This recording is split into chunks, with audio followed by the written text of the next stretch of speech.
හරි කතා කරනවා ඉස්සෙල්ලා කතා කරපු ඝන පෘෂ්ඨවල වර්ගඵලය හොයන පාඩමේ අභ්‍යාස ටික කතා කරගෙන යන්.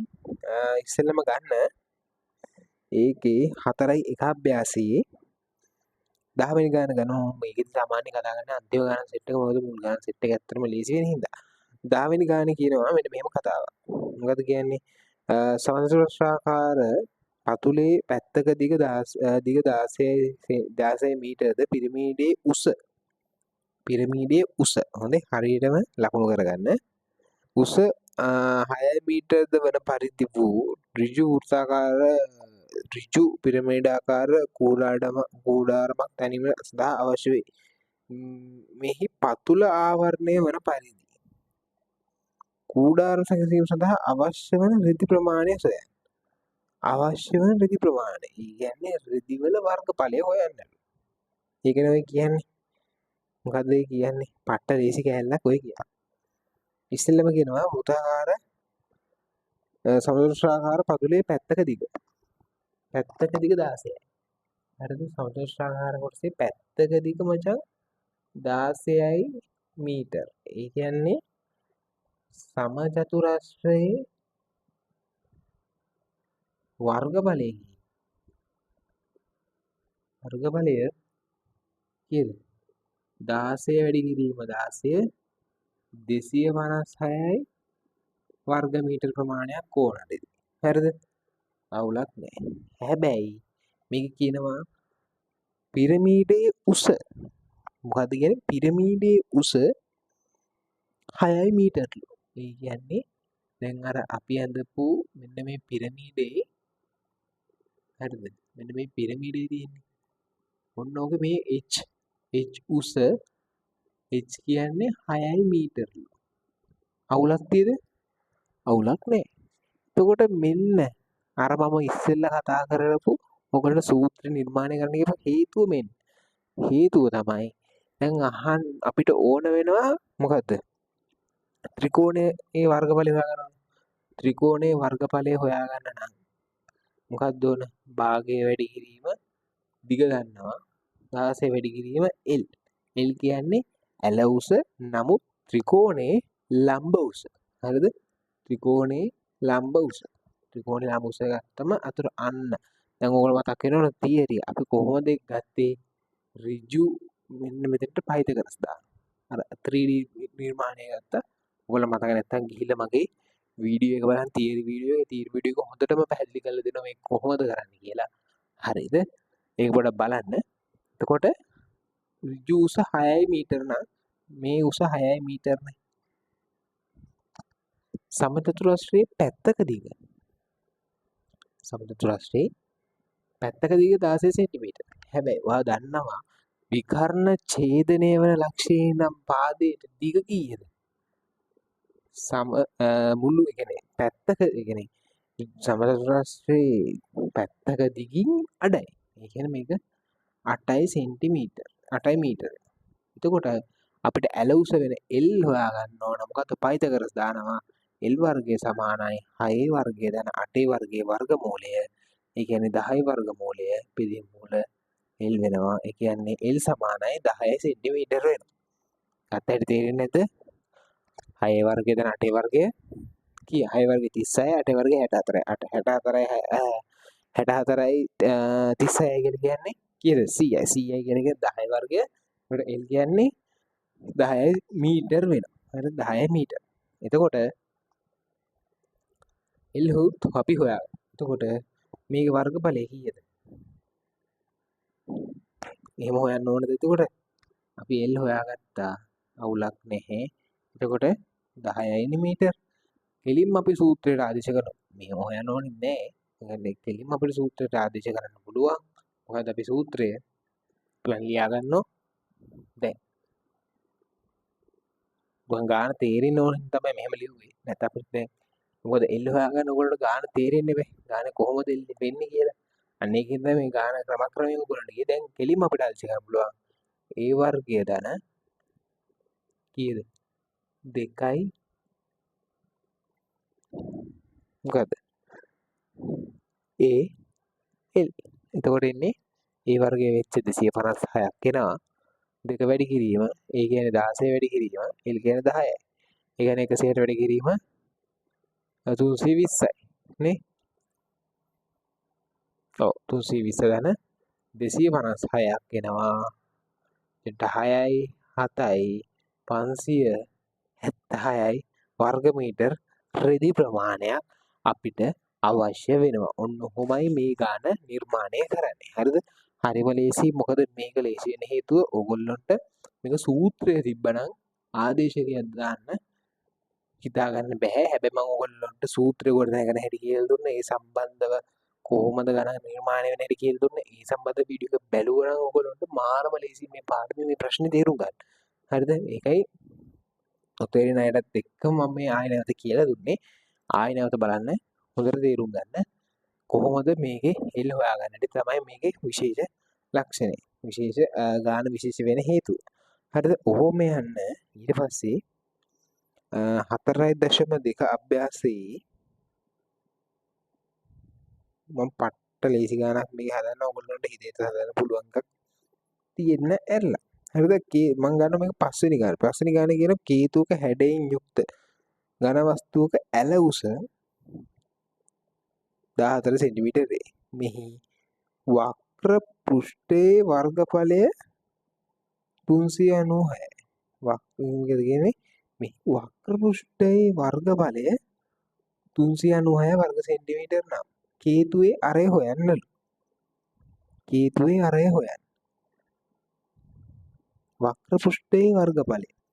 ඔන්න මේ ගාන මම ලයින් කරලා දෙන්න හදන්නේ. හරිද? මොකද්ද මේ ගාන කියන්නේ? වක්‍ර පෘෂ්ඨයේ වර්ගඵලය. වක්‍ර පෘෂ්ඨය කියලා කියන්නේ අර මම කියනවා වගේ මෙන්න මේක දිග අරගත්තම. හරිද? මෙන්න මේකේ වක්‍ර පෘෂ්ඨයේ වර්ගඵලය තමයි ඔය කියන්නේ. ඕකේ වර්ගඵලය කියනවා මොකද්ද? 396යි වර්ග සෙන්ටිමීටර්. අවු එහෙමනේ කියන්නේ. 396යි වර්ග සෙන්ටිමීටර් කියලා. ඔව්. ඒ වගේම තව தත්ත්වයක් දෙනවා. කේතුවේ ඇල උස කීයද? 14 සෙන්ටිමීටර්. කේතුවේ ඇල උස කියන්නේ හරිද? කේතුවේ මේ ඇල උස කියන්නේම මොකද්ද? මෙන්න මේ වක්‍ර පෘෂ්ඨයේ මොකද්ද? වක්‍ර පෘෂ්ඨයේ අරය. වක්‍ර පෘෂ්ඨයේ අරය L සමානයි 14යි කියලා ඔය කියන්නේ. මේ ගාන කියන්නේ කේතුවේ අරය සොයන්න. කේතුවේ අරය හොයන්න. කේතුවේ අරය කියන්නේ මොකද්ද? කේතුවේ අරය කියන්නේ මෙන්න මේකනේ හොයන්නේ කියන්නේ. මේකේ දත්තේ මොකද්ද? ඇල උස 14 සෙන්ටිමීටර් වෙනවලු. හරිද? වක්‍ර පෘෂ්ඨයේ වර්ගඵලය 396කුත් වෙනවා. වක්‍ර පෘෂ්ඨයේ වර්ගඵලය. වක්‍ර පෘෂ්ඨයේ වර්ගඵලය 396ක් වෙනවලු.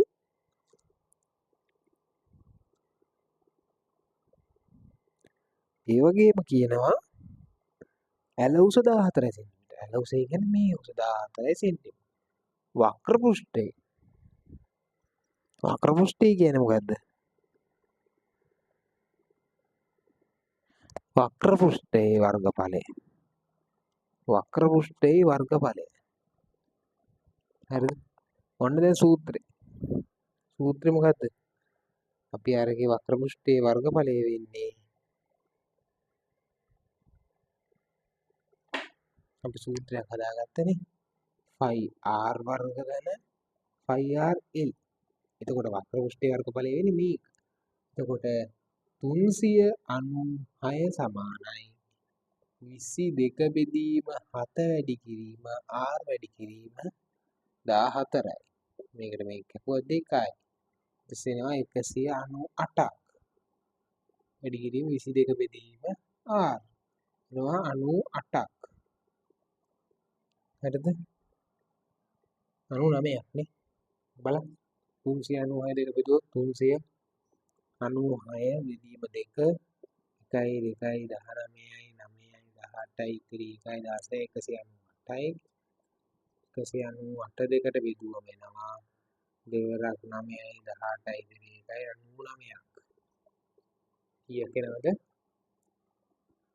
99යි 11යි r එක. එතකොට r සමානයි 9යි සෙන්ටිමීටර්. හරිද? ඔන්න අපෙන් අහුව පළවෙනි ප්‍රශ්නේ මොකද්ද? කේතුවේ අරය කීයද කියලා. කේතුවේ අරය r වෙනවා. ප්‍රශ්නයක් තියෙද? කිසිදු ප්‍රශ්නයක් නැහැ. ඊට පස්සේ අහනවා කේතුවේ ලම්බ උස. ඔන්න අර මම තියරි පාඩමේ කතා කරා වගේ පයිතගරස් ඇසුරෙන් පාඩමේ හොඳටම කියලා දුන්නා. අන්න ඒක ආදේශ කරන්න. මොකද මම මේ කියලා දෙන්න යන්නේ කෙලින්ම 14 වර්ගය සමානයි 9 වර්ගය ධන h වර්ගයේ වර්ගමූල. වර්ගය 14 වර්ගය සමානයි 9 වර්ගය ධන h වර්ගය. 14 කීයද? 14 16යි 1යි 1යි 5යි 14යි 196. හරිද? 196යි ලු. તો 9 වර්ගය 81යි. ධන h ගේ වර්ගය මේකෙන් මේක අඩු කරාම වෙනවා 5යි 1යි 81යි 14 කීයද බලන්න හරියට 14 16යි 1යි 5යි 4යි 196යි 196න් 81ක් අඩු කරන්න ඕන 81ක් අඩු කරාම 5යි දෙකක් ගියා එතනට 1යි h ගේ වර්ගය අවසානයේ h එනවා කීයද 115 වර්ගමූලය. මේක නැවත ලඝු ඇසුරෙන් ඔයගොල්ලන්ට සුළු කරලා ගන්න පුළුවන්. ලඝු ඇසුරෙන් ඔයගොල්ලන්ට සුළු කරලා ගන්න පුළුවන්. ඔන්න ඔහොමයි මේ ගාන නිර්මාණය වෙන්නේ. හරිද? ඊළඟ ගාන ගන්න 4.3 අභ්‍යාසී අවසාන ගාන ගමුකෝ. අවසාන ගාන 4.3 අභ්‍යාසී අවසාන ගාන. මොකද කියන්නේ? මුල් පෘෂ්ඨයේ වර්ගඵලය 1386ක් නම් ඝන අර්ධගෝලයක අරය සොයන්න. මුල් පෘෂ්ඨයේ වර්ගඵලය වූ ඝන අර්ධගෝලයක අරය සොයන්න. ඝන අර්ධගෝලයක අරය සොයන්නලු. 1386ක් ලු ඝන අර්ධගෝලයේ වර්ගඵලය. හරිද? 1386ක් ලු මොකද්ද ඝන අර්ධගෝලයේ වර්ගඵලය. ඝන අර්ධගෝලයේ වර්ගඵලය කියන්නේ මෙහෙම ඇවිල්ලා ඔන්න ඕකේ. අපි දන්නවා අර්ධගෝලයක වර්ගඵලය තමයි සම්පූර්ණ ගෝලයේ වර්ගඵලය තමයි 4යි 5r වර්ග. හරිද? එතකොට එතකොට මේ ගෝලයක සම්පූර්ණ ගෝලයේ වක්‍ර පෘෂ්ඨ වර්ගඵලය 4යි 5r වර්ග. හරිද? එතකොට භාගයක මේක කීයද? මේක දෙකෙන් බෙදන්න. එහෙනම් භාගයක වක්‍ර පෘෂ්ඨ වර්ගඵලය වෙන්නේ 2යි 5r වර්ග. හරිනේ. හැබැයි ඒ කියන්නේ මේ වටේනේ. ගෝලයේ වටේ. හැබැයි ඝන අර්ධ ගෝලයක. හරිද? ඝන අර්ධ ගෝලයක වක්‍ර පෘෂ්ඨ වර්ගඵලය එන්නේ මෙන්න මේ 2πr එක්කම එකතු වෙන්න ඕන. මොකද්ද? මෙන්න මේ යට තැටියේ වර්ගඵලය. ඒකත් එකතු වෙන්න. එතකොට එකතු වෙන්න ඕන 5r වර්ගයක්. හරිද? ඇයි යට වෘත්තයේ වර්ගඵලය? යට වෘත්තයේ වර්ගඵලයත් එකතු වෙන්න ඕන. එතකොට එකතු වුණාම වෙනවා 3යි 5r වර්ගයක් එනවනේ. ඔන්න ඕක හොඳට තේරුම් ගන්න. හරිද? ඔන්න ඕක හොඳටම තේරුම් ගන්න ඕන දෙයක්. මොකද? දැන් මේ ඝන අර්ධගෝලයක් කියලා කියන්නේ මේ ගෝලයෙන් භාගයක වර්ගඵලයනේ. අවුලක් නැහැ. ඝන අර්ධගෝලයක වර්ගඵලයේ ගන්නකොට ඝන අර්ධගෝලයක වර්ගඵලය 4යි 5r වර්ග.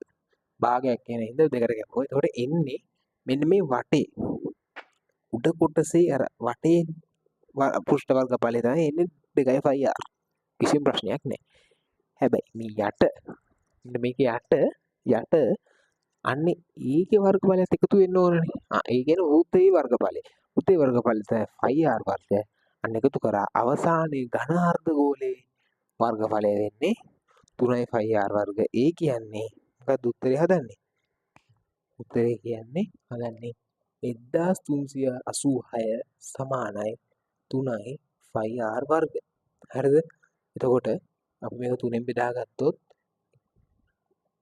3ෙන් බෙදුවොත් 3 වරක් 4 12යි ඉතිරි 1යි 18යි 3 වරක් 6 18යි 6 වරක් 3 18 ඉතිරි බෙදුවා 6යි 2යි. හරිද? මම ගත්තා 462 සමානයි 5r වර්ග. 5 කියලා කියන්නේ 22 බෙදීම 7 වැඩි කිරීම r වර්ග. අහන්නේ මොකද්ද? අරේද? අහන්නේ ගෝලයේ අරය. එතකොට මේක ආයි දෙකෙන් බෙදුවොත් මේ දෙන්න එනවා කීයද? 2යි 3යි 1. හරිද? එතකොට 231 සමානයි 11 බෙදීම 7 වැඩි කිරීම r වර්ග. හරිද? 231 11න් බෙදුවොත් 2 22යි ඉතිරි 1ක් 11න් බෙදුවොත් 21යි. 21 සමානයි r වර්ගයේ බෙදීම 7. r වර්ගය සමානයි 147යි. 147යි r වර්ගය. එතකොට r කියන්නේ කීයද? r කියන්නේ 147 වර්ගමූලය. ඔන්න ඔහොමයි මේකේ අපි අර හදන්නේ මේකේ සුළු කිරීම ලඝු සුළු කිරීමක් ඇතුළෙන් අපිට ගන්න පුළුවන්. ඒක ඔයගොල්ලන්ට කියලා දුන්න තුන්වෙනි පාඩමේ ඒ අනුව ඒක ගන්න පුළුවන්. ඔන්න ඔහොමයි මේ පාඩම හැදෙන්නේ. මේ පාඩමේ ප්‍රශ්න එනකොට මේ පාඩමේ ඉන්නේ පිරමීඩයේ සහ කේතුවේ ඇතුල් ප්‍රශ්න ගැන මම කතා කරා. දැන් මේ කතා කරේ අර්ධගෝලයක්. අන්න ඒ වගේ ඔයගොල්ලන්ට ප්‍රශ්න මාරුවට එමේ හැකියාවක් තියෙනවා. හරිද? ඇතුලෙන් ප්‍රශ්න අහන්න පුළුවන්. ඔළුව කරකවන්න හොඳට කරකවලා මේක තේරුම් ගන්න බැරි කට්ටිය මට මෙසේජ් එකක් දාන්න මම ඔයගොල්ලන්ට ඕනම දෙයක් කියලා දෙනවා. හරිද? ඔන්න ඔහොමයි මේ ගානක් නිර්මාණය වෙන්නේ.